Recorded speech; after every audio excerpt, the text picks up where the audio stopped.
Olá, Cessuane, eu sou o professor Cleiton, mais uma aula de História. Sejam bem-vindos, bem-vindas. A gente continua nosso assunto, que a gente tinha parado, né? Retomando ele, porque, porque nós tínhamos dado um tempo para poder iniciar os nossos estudos sobre reinos africanos. Mas estudamos três reinos, né? O reino de Cuxi, estudamos o reino de Garamantes e estudamos o reino de Aksum. Bom, a gente tinha parado aqui, vimos as guerras púnicas, né? E nós paramos justamente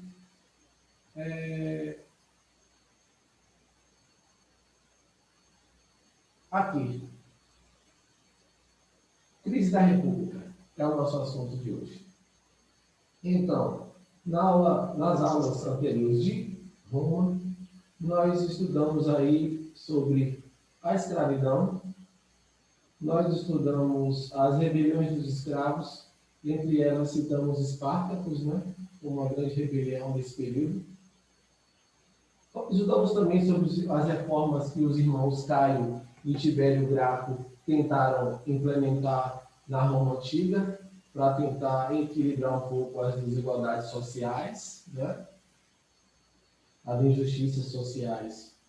E nessa aula nós vamos continuar a estudar sobre Roma.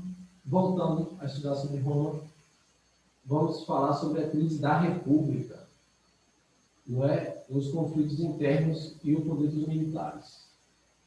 Vamos lá. Turma, então, após a morte dos Graco, a crise romana se refletiu na formação de partidos, alguns como os partidos aristocratas, preocupados com a manutenção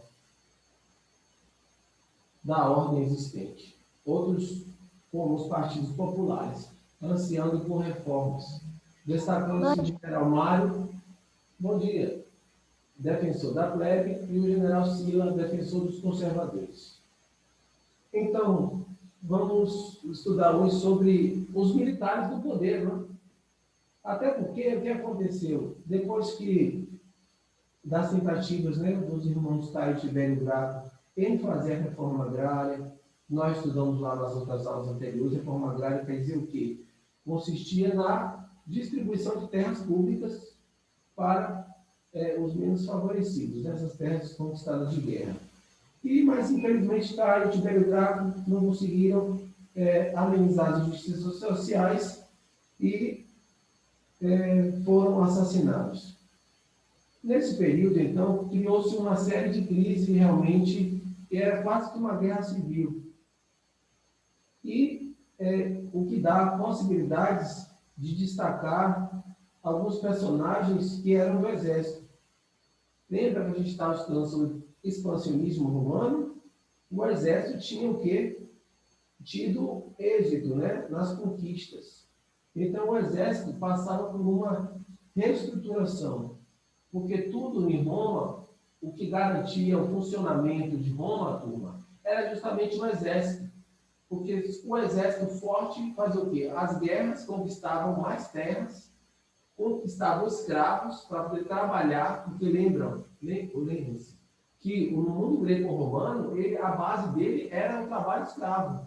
Então, eles precisavam de ter muitos escravos, né?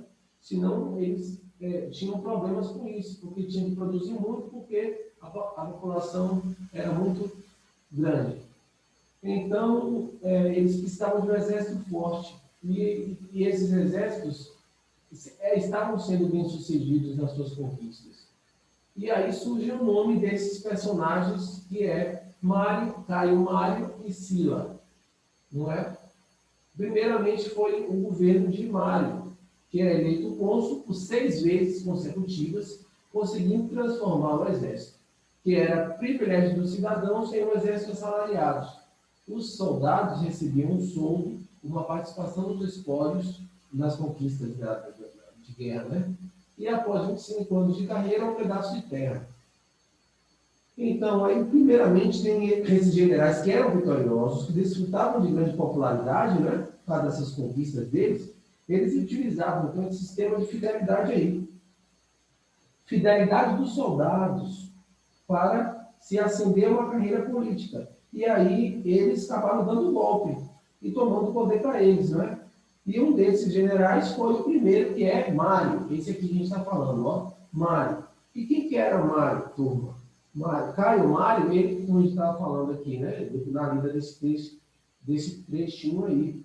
Caio Mário era tribuno, né, da plebe, era representante dos plebeus, era representante dos plebeus, e por isso também que ele vai fazer uma reforma no exército, ou seja, ele vai, a partir daí, criar um exército assalariado, porque se ele precisa de mais soldados, ele tem que criar um atrativo para que os romanos tornem-se soldados.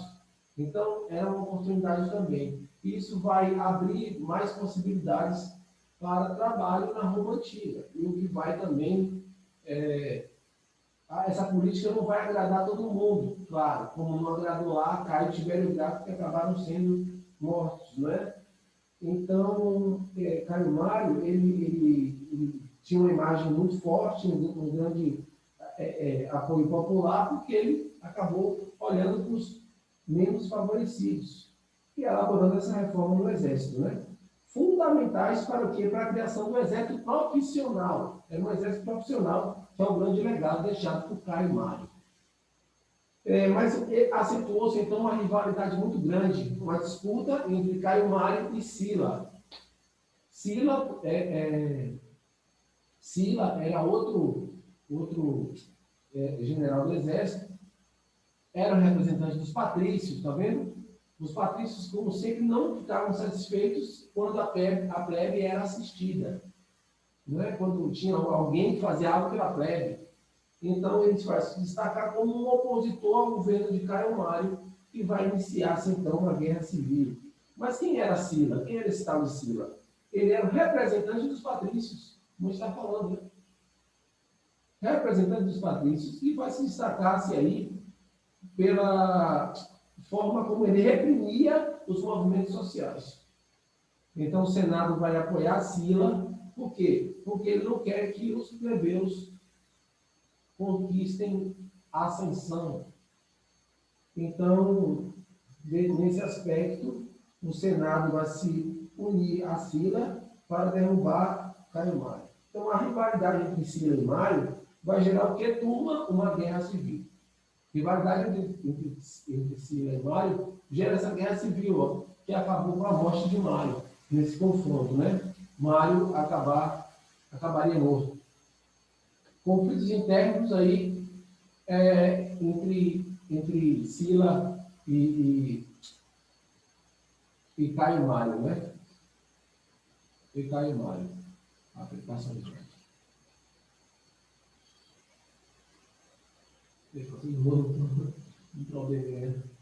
Então, com a morte de Mário, Sila estabeleceu uma ditadura militar, expulsando e perseguindo violentamente os antigos seguidores do seu rival, Mário, e desarticulando os grupos políticos populares. Sila, já velho, abdicou do poder, e o período que se seguiu foi de aparente calmaria. Aqui nós temos um busto, né, um busto de Sila e outro de Mário, que não tem muitas fotos sobre eles.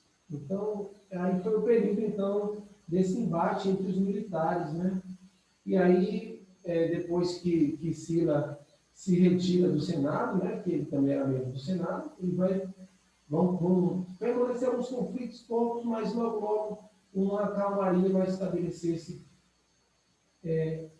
em Roma no período. Depois, como sempre, isso é muito breve, vai ter algumas outras situações aí, e vai voltar a tirar o sono dos romanos. Os conflitos internos e o poder dos militares. Então, vou botar uma nota aqui de uma professora, né, a doutora Ana Teresa Marques Gonçalves, mas que eu achei interessante, a gente vai colocar aqui para dar uma lida nesse texto pequeno dela. É inegável a importância de Sila para a história deste período. Muitos estudos tentam interpretar seu caráter e suas intenções, além de justificar seus atos. Ele é constantemente apresentado pela historiografia como figura polêmica, descrito simplesmente como um homem extraordinariamente ambicioso, santânico, que é, né, a citação do livro. Tirano e déspota, ou como figura obscura que saiu da pobreza e do anonimato para se tornar o senhor da Roma. Caracteriza a ditadura de Sila como o primeiro passo do Estado romano como a monarquia. Monarquia seria aí, no caso, um outro tipo de monarquia, não é aquela monarquia do início de Roma, quase um império, né, imperadores. Né? Entretanto, existem estudos que analisam de forma mais complexa esse personagem. Ariete Flower, ao propor uma nova periodização para a história da República Romana, considera a ditadura de Sila como o último das 6 repúblicas que existiram. Arthur Keneveny considera Sila como restaurador da República, tendo se empenhado para tanto na aplicação de leis que favoreciam o ordenamento do governo, abalado desde o tribunato de Tibério Graco. Então, aqui uma nota importante falando um pouco de Sila. Os dois são muito importantes, a ditadura de Caio Mário e de Sila. Caio Mário, com a sua importância no quesito de profissionalização do Exército e dar mais oportunidades para a plebe, do qual ele era representante. E aqui, Sila, representante dos patrícios, também vai instaurar aí um tipo de domínio, uma ditadura que vai favorecer bastante os patrícios. Bom, então agora a gente vai falar continuar falando, né, do fim da República agora. A República em crise, agora o fim da República. Crise da República, guerra civil entre patrícios e plebeus do século II a.C., que a gente está vendo aí, desde a época aí da implantação da República, que tem uma desavença muito grande entre os patrícios e os plebeus. Se destacou, se ficou mais evidenciado aí, quando estudamos as reformas de Caio Tibério Graco, que eram as reformas agrárias que levaram ao assassinato dos dois, e depois aí uma guerra civil generalizada entre o domínio de Caio Mário e de Sila, que eram ditadores, que deram um golpe e tiraram um pouco as funções do Senado. Agora, Roma, depois de um período de calmaria, desde que passou esse período dos militares no poder, Roma vai inaugurar uma outra estrutura aí de poder, que são chamados triunviratos.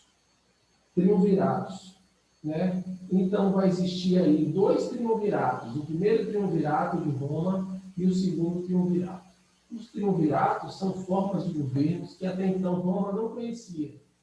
E são 3 governando ao mesmo tempo. Não é?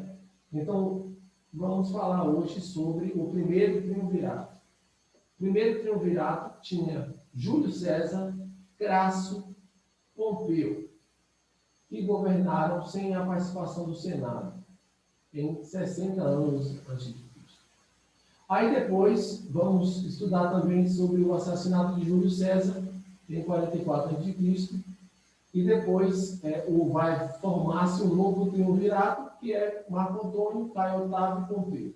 E por último, que é a parte que nós vamos estudar, toda essa parte aqui vai estar na conclusiva, né, na prova final. Divergências entre eles provocaram uma nova guerra civil que vai ser vencida por Otávio, que vai se autoproclamar o primeiro imperador de Roma. Mas vamos lá falar sobre o primeiro triunvirato. Vamos lá, como a gente está falando, né, são 3 que governam. Com a morte de Caio Graco, os patrícios aproveitaram-se dessa situação para retomar suas antigas terras. Depois teve a ditadura de Caio Mário e de Sila. Agora está retratado o fim da República e o primeiro triunvirato, formado por 3. Crasso, este primeiro Crasso, Júlio César e também Pompeu. Vamos lá. O cenário qual era o cenário antecedente ao primeiro triunvirato? Desemprego, né? Êxodo rural, inchaço urbano, crise no Senado. Vimos aí que a ditadura de Mário e Sila foram um período bastante turbulento para Roma. E também o fim da revolta de gladiadora de Espartacus. Então, essa nova forma de governo que se estabeleceu era justamente isso. Era 3 governando cada parte.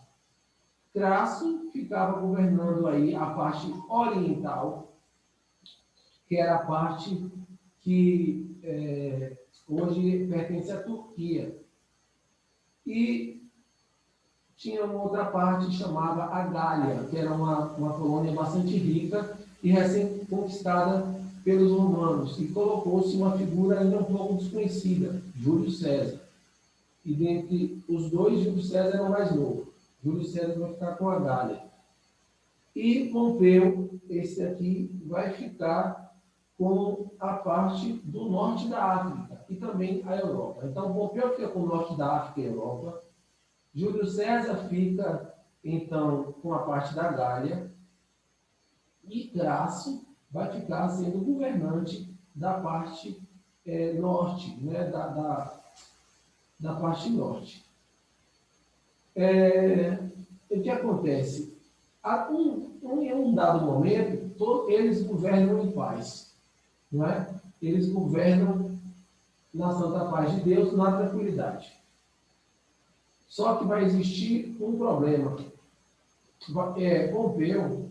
Pompeu, ele vai ser um personagem que era bastante... Pompeu, ele era casado com a filha de Júlio César.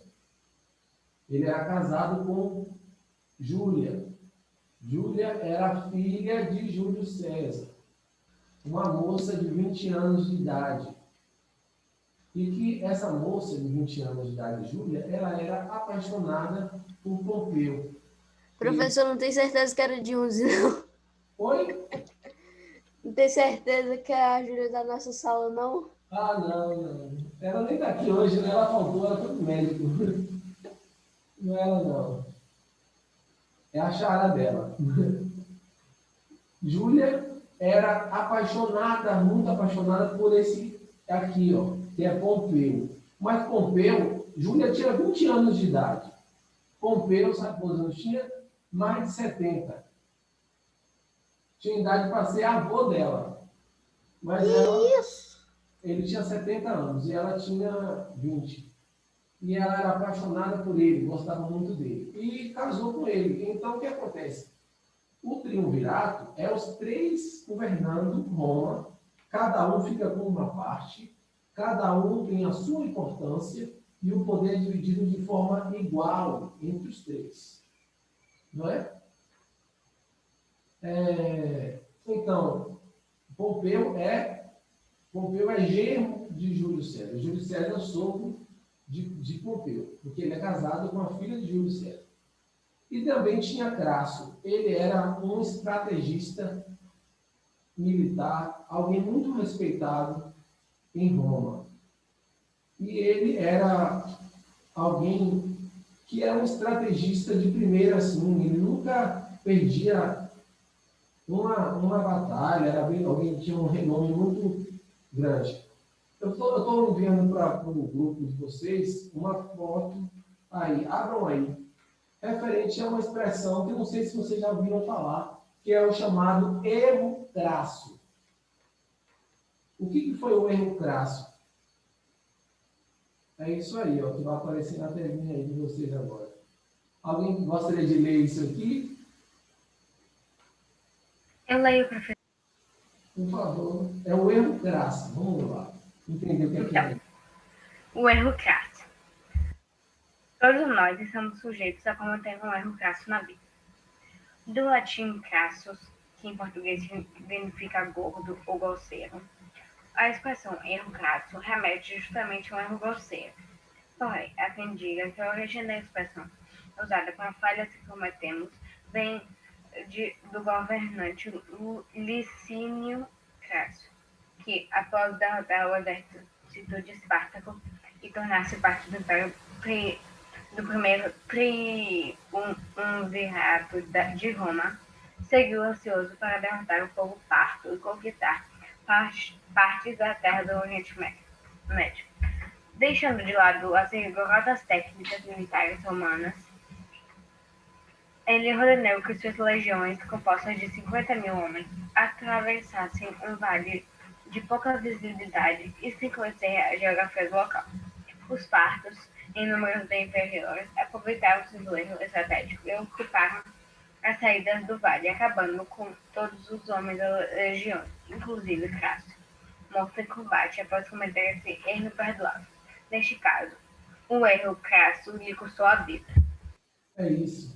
Essa expressão erro crasso, por exemplo, quando você tem um erro muito absurdo, um erro muito contestável, um erro em que você não podia errar. Tipo assim, era uma coisa muito fácil para você fazer e você conseguiu errar, onde todo mundo pensava que você ia tirar de letra. Que é um erro muito brutal, um erro muito grosseiro. Não é um erro qualquer que alguém dá e é uma coisa muito simples de se fazer, né? Porque um erro simples não todo mundo comete, todo mundo é perfeito.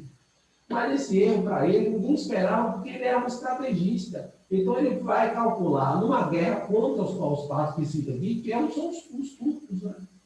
E ele vai perder para os turcos essa batalha e vai acabar morrendo, porque ele vai cometer um erro absurdo, um erro imperdoável, um erro imperdoável. E é um erro grosseiro. Então, quando se fala a expressão erro crasso, é alguém que erra quando ninguém menos espera uma coisa que era muito fácil e que perde. Como, por exemplo, um jogo de futebol. Isso Uma aí equipe é se muito chama forte, subestimação. você tem certeza que o jogo vai ser vencido por aquela equipe que é muito forte contra a outra que é fraca. E aí a fraca ganha e surpreende todo mundo. É justamente isso. Foi um erro de Pode sair estratégia comemorando. militar que faz com que ele perca a guerra e perca a vida. Um erro de cálculo. Diga alguém que quer falar alguma coisa? Alguém queria falar? Acho que não, né? Bom, então é isso. Aí foi o que aconteceu. Depois, os três governavam perfeitamente bem, mas um morreu. E foi quem? Crasso. Por que morreu? Porque errou uma estratégia militar. Presta atenção, hein? Essa aula é importante. Ele perdeu uma estratégia, errou lá na estratégia que ele fez e perde para os turcos, os povos pardos. Ele perdeu e morreu. Então ficou só dois, não é? Júlio César e Pompeu. Ficou só dois Morreu por governando. morte morrido ou alguém matou ele? Alguém matou ele, os povos lá, rivais da Turquia, mataram ele, matou o Crasso. E agora, o que vai fazer? Automaticamente a gente pensa o quê? Vai substituir. Morreu um, ficou dois. Se é três, o governo de triunvirato é o quê? Governo de três, né? Onde três representa simbolicamente o fim da república e três vão governar. Só que, ao invés de colocar um outro para continuar o trio, ficou a disputa entre Pompeu. Pompeu queria o poder só para ele. Aí que vem a questão da ganância, não é? A ganância e a soberba. Então, com a morte de Crasso, o que vai acontecer? O Senado, com medo das manifestações, né, ele vai nomear Pompeu como o único cônsul. Aí está o começo do problema, né? Porque ele tiraria o poder de Júlio César. Então, Júlio César é surpreendido por isso, até porque também os dois eram parentes, né? Pompeu era parente de Júlio César, porque era casado com a filha de Júlio César. E ele é surpreendido, então, com a ganância de Pompeu. E aí, Júlio César fica um pouco preocupado com essa atitude de Pompeu. Desdobramentos, então, do segundo triunvirato, ou do primeiro triunvirato, perdão. Crasso morreu em combate lá. Pompeu, ao obter título de cônsul único, destituiu Júlio César do comando militar. César, ao receber essa mensagem senatorial de sua destituição, encontrava-se às margens do rio Rubicão. Este rio Rubicão era um rio que era o rio limite. Ninguém poderia... O exército de Roma, era uma lei que tinha pelo Senado que nenhum exército de Roma, pertencente à própria Roma, podia adentrar Roma. Então, o limite para o exército chegar era até o rio Rubicão. E aí, vai partir então para Roma o exército de Júlio César. Júlio César chega lá, leva suas tropas todas, enquanto Pompeu estava em Roma e não esperava o ataque. Júlio César vai surpreender Pompeu lá nas margens do rio Rubicão, vai tirar a espada dele, cortar as cordas que suspendiam a ponte e vai passar com seu exército e vai falar uma das suas frases, porque Júlio César ele tinha muitas frases de efeito, né? E ele vai falar que a sorte, então, está lançada. Ana jacta est, em latim, né? A sorte está lançada. E vai iniciar, então, a Batalha de Farsália, na Grécia. Batalha de Fársalos, ou Batalha da Farsália, né? 9 de agosto de 48 a.C., Fársalos, na Tessália, Grécia Central. Júlio César e seus aliados enfrentam um grande exército republicano, liderado por Pompeu, que tinha um respaldo das maiorias dos senadores. Consequências aqui, a gente vai ver daqui a pouquinho. Então, a Batalha de Fársalos foi o confronto entre as tropas de Júlio César com as tropas de Pompeu.